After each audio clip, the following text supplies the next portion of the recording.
बिस्मिल्लाहिर्रहमानिर्रहीम। अस्सलाम वालेकुम नाज़रीन, यह है ग्लोबल वॉइस टेलीविज़न पाकिस्तान और मेरे साथ मौजूद है इस वक्त मैं नासाफ़ी एजाज़ सैयद, जिनका पाकिस्तान के एक मरूफ अदारे से ताल्लुक़ है और फ़ॉरेन अफेयर्स पर इनकी गहरी नज़र है। एजाज़ भाई, मैं आपको सुन रहा था सुबह से, और लेकिन मेरे ज़हन में एक सवाल ये आया जब आपने ये बताया कि जो अमरीकी नायब सदर हैं उनको ये टास्क दे के भेजा गया है कि आपने कोई ना कोई राह निकालनी है जंग से बाहर निकलने की, और उधर ईरान ने भी आपने हरमस खोल दी है। तो क्या हम ये कह सकते हैं कि मुज़ाकरात शुरू होने से पहले ही 50% कामयाबी हासिल हो गई है और तवक्को कर सकते हैं कि ये मुज़ाकरात कामयाब होंगे? इसमें कोई शक नहीं है राशिद भाई कि मुज़ाकरात काफ़ी हद तक आगे बढ़ चुके हैं, और जब दोनों फ्रीकैन ने इस बात पे एग्री किया कि वो पाकिस्तान में आएंगे तो उस वक्त काफ़ी जॉइंट ग्राउंड जो है वो तय कर ली गई थी। और आज जबकि मुज़ाकरात के हवाले से एक पूरा माहौल तैयार किया गया है और स्टेज तय है, दोनों फ्रीकैन आपस में आके बैठ के बात करेंगे, तो इस दौरान भी काफ़ी एक ग्राउंड तय की गई है, कॉमन ग्राउंड्स तय किए गए हैं, कौन कौन से कॉमन ग्राउंड्स हैं और कौन कौन से ऐसे पॉइंट्स हैं जिन पर दोनों जो फ्रीकैन हैं अपनी अपनी अलग राय रखते हैं। तो एक दो पॉइंट बताएंगे हमारे नाज़रीन को जो कॉमन है। देखिए इत्तेफाक हो सकता है, स्ट्रेट ऑफ हार्मूज खोलने पर इत्तेफाक हो सकता है। ये एक सबसे बड़ा इशू जो सबसे पेन टेकिंग है। हाँ, जो टोल का इशू है कि स्ट्रेट ऑफ हार्मूज से टोल लेना है, उसके ऊपर बात होगी। और भी इस तरह के पॉइंट हैं, आपको पता है 15 पॉइंट अमेरिका के हैं, 10 पॉइंट इनके हैं, 5 पॉइंट। इस बात का कहाँ तक इम्कान है कि ईरान जो है यूरेनियम की सोधगी से पीछे हटने पर आमद हो? ये बहुत अहम नुक्ता है, क्योंकि ईरान ने एक इंतहाई पोजीशन ले ली है, क्योंकि ईरान यूरेनियम के हवाले से एक ओमान की मदद से जो मुज़ाकरात हो रहे थे काफ़ी चीज़ें एग्री कर चुका हुआ था। अच्छा। और जब उसके ऊपर अटैक हुआ तो आपको पता है उनके रूहानी पेशवा ने बाकायदा एक ऐलान किया, उनकी गवर्नमेंट ने बाकायदा एक ऐलान किया। तो अब ये वो इश्यूज़ हैं जिनके ऊपर बात होगी और दोनों का अपनी अपनी जाहिर है जो कोर इश्यूज़ हैं उन पर जब बात होगी और बीच में सालिस और गारंटर्स बैठेंगे तो हो सकता है कि उन पर भी पेश रफ्त हो। बिल्कुल। और तो क्या हम देख रहे हैं कि ये कल के बाद जो है मज़ीद अमन आगे बढ़ेगा या कोई? अभी तक की जो सूरत हाल है एज़ पर टुडे, मैं जिस वक्त आपसे बात कर रहा हूँ तो काफ़ी चीज़ें आगे बढ़ चुकी हैं, और फ्रीकैन उसी वक्त किसी ग्राउंड को चुनते हैं जब इस बात का कभी इम्कान हो जाता है कि वो दोनों मुआहदे के बहुत करीब पहुँच चुके हैं। अच्छा, सिक्योरिटी स्टाफ और प्रोटोकॉल स्टाफ तो आ चुके हैं तमाम सरबराहान के। सरबराहान में से कोई पहुँचे आज या कल आएंगे? मुझे खसूसी तौर पे मैं जिस इदारे के लिए काम करता हूँ उन्होंने रिक्वेस्ट की हुई है कि ये मालूमात शेयर ना करें। मेरी लॉयल्टीज मेरी ऑर्गेनाइजेशन जियो के साथ। ठीक है, थैंक यू वेरी मच। बहुत शुक्रिया। तो ये थे एजाज़ सैयद साहब जो ये होपफुल थे कि मुज़ाकरात कामयाब होंगे, और एजाज़ साहब की खैर अपनी एक मजबूरी थी, अपने इदारे के लिए काम कर रहे हैं। लेकिन मैं आपको बताता चलूँ कि जो सरबराहान मुमलिकत हैं उनका सिक्योरिटी और प्रोटोकॉल स्टाफ यहाँ पहुँच चुके हैं, मीडिया बहुत बड़ी तादाद में यहाँ आ चुका है, और ब्रेकिंग स्टोरी ये है कि 50% मुज़ाकरात अब तक कामयाब हो चुके हैं। वो ऐसे कि जो अमेरिकन ज़राए के मुताबिक ख़बरें हैं, उसने जो अमरीकी सदर है उसने अपने नायब सदर को ये हिदायत की है कि जब आप मुज़ाकरात की टेबल पर बैठें तो जंग से बाहर निकलने की कोई राह निकाल के आए। इसका मतलब है कि अमेरिका बेताब है इस जंग से बाहर निकलने के लिए, और वो काफ़ी सारे पॉइंट्स पर बैकआउट कर सकता है, जबकि ईरान जो है उसको ज़ाहिर है उसको भी अपने अवाम की जान की ज़्यादा फ़िक्र करनी होगी, अपनी बहादुरी की धाक को बिठा चुका है। अब नए हरमस के हवाले से वो ये बता चुका है कि दुनिया की शहरत उसके अंगूठे के नीचे है, और जब ऐसी सूरत हाल पैदा हो जाए और जो ताकतवर तरीन फरीक खुद पीछे हट रहा हो, तो फिर अक्लमंदी का तकाजा ये होता है कि आप भी 2 कदम पीछे हटें और अपने अवाम को अमन दें और मुआशी खुशहाली दें। सिर्फ जो ईरान की जो शर्त होगी मेरा ख्याल है वो ये होगी कि उस पर से सैंक्शंस हटाई जाएँ।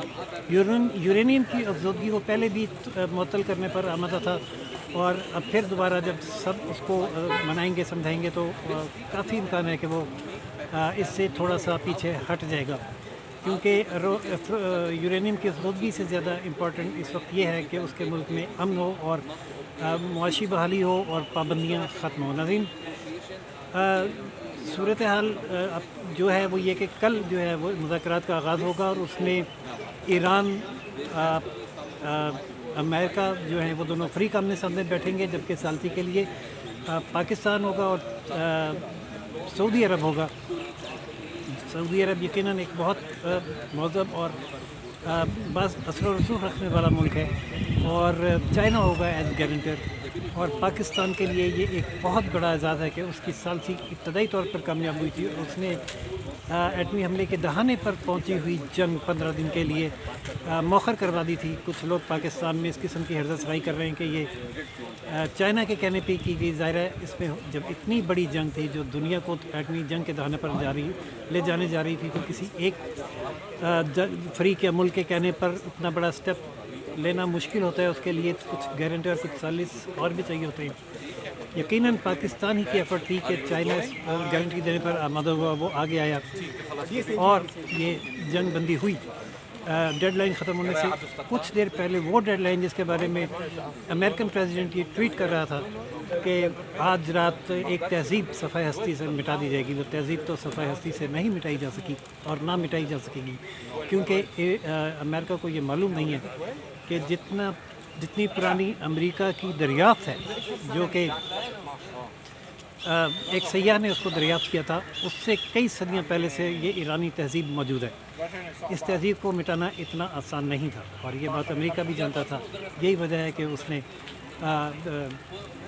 तहम्मुल का मुज़ाहरा किया। अमेरिका ने भी ये अप्रीशिएट करना पड़ेगा, जो बात अप्रीशिएट करने वाली है वो है। और वो लम्हा टल गया जिसमें वो एक तहज़ीब मिटाए जाने की बात कर रहा था। उसके बाद वो दोनों ममालिक मुज़ाकरात पर भी पाकिस्तान की रिक्वेस्ट पर आमादा हुए, और अब वो लम्हा आन पहुँचा है। अब से चंद ही घंटे बाद मुज़ाकरात की टेबल इस्लामाबाद में सजेगी, जो पाकिस्तान के लिए रहती दुनिया तक एक ऐसा आज़ाद होगा जो वॉर कॉलेजेस में भी पढ़ाया जाएगा, और ये जंग भी पढ़ाई जाएगी, इस जंग को रोके जाने की स्ट्रेटजी भी पढ़ाई जाएगी। नाज़रीन, सेलिब्रेट कीजिए पाकिस्तान के इस एजाज़ को जो दुनिया में मिला है। वो एक रियासत जिसको एक हमारा दुश्मन मुल्क दहशतगर्द रियासत के तौर पर दुनिया में मुतारफ़ कराता था, वो पूरी दुनिया में एक अमन की अलामत बन के सामने आया है। और वो मुल्क जिसको एटमी मुल्क के तौर पर भारत गैर ज़िम्मेदार मुल्क करार दिलवाना चाहता था, उसने ज़िम्मेदारी के मुजाहरे की महराज पाली है।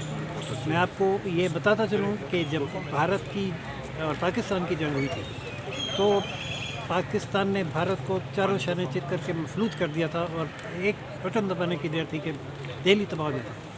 लेकिन पाकिस्तान एक ज़िम्मेदार मुल्क है, उसने अपना एटम जो है वो अपनी दिफा के लिए बनाया है, किसी पर हमला करने या किसी को ख़त्म करने के लिए नहीं बनाया। इसलिए जो ही पाकिस्तान को सीज़ फायर की ऑफर हुई, पाकिस्तान ने बगैर किसी गारंटी और सालिश के उसको कबूल किया, और ये जंग बंद हुई। और अब वही अमन की आशा लेकर पाकिस्तान आगे बढ़ा, और उसने दुनिया को तीसरी आलमी जंग के दहाने से खींचकर वापस अमन की तरफ लाने की जो कोशिश की है, उस पर मुज़ाकरात का आगाज़ कल होगा। इब्तदाई तौर पर तो हमें कामयाबी हुई, 15 रोज़ के लिए जंग टल गई, और जो आज की ख़बरें हैं, मुस्बत ख़बरें हैं, उससे ये लगता है कि 50% मुज़ाकरात तो ये अभी भी कामयाब हो चुके हैं।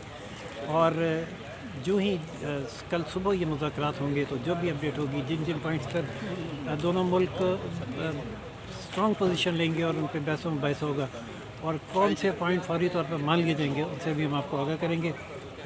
अब तक के लिए इतना ही। इजाज़त दीजिए राशिद को ग्लोबल वॉइस टेलीविज़न पाकिस्तान से। देखते रहिए global voice television Pakistan channel, like, subscribe और शेयर करना ना भूलिएगा। अल्लाह हाफ़िज़।